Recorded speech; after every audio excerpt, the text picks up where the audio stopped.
sportifs pas de ça. Et peut-être ne comprennent pas à quoi bassin c'est un dispositif, ou les enjeux qui jouent derrière. Mais c'est important,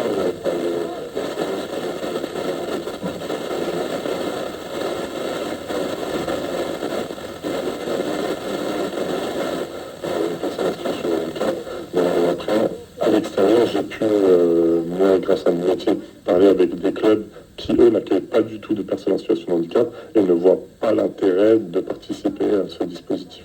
Est-ce que le manque de formation des entraîneurs, c'est un frein? Clairement, oui, c'est le frein principal pour l'accueil des personnes en situation de handicap, pour les handicaps au niveau du sport adapté, donc handicap mental et psychique. C'est ce qui ressort en premier quand on présente notre projet de vouloir ouvrir une session dans un club.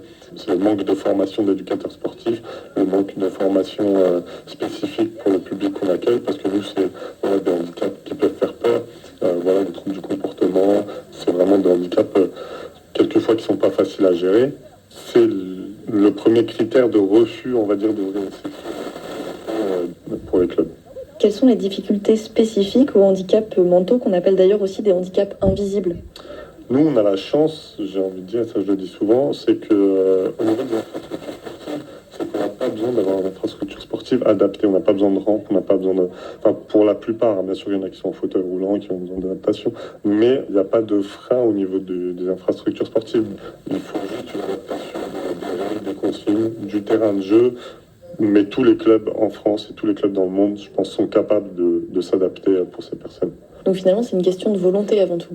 C'est une question de volonté, une question de formation et de sensibilisation des encadrants, des dirigeants des clubs.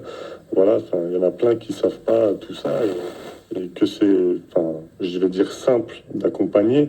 Parce qu'en effet, je trouve que c'est simple, mettre que des plots rouges ou que des plots bleus, ça simplifie les choses. Et rien qu'avec ça, on sait qu'on peut accompagner les personnes. Donc on peut dire que la pratique sportive pour les personnes en situation de handicap mental relève avant tout presque de la chance en fait. Ça, tout à fait, ça relève de la chance d'avoir des personnes comme Marilyn qui souhaitent partager leur connaissance, leur savoir.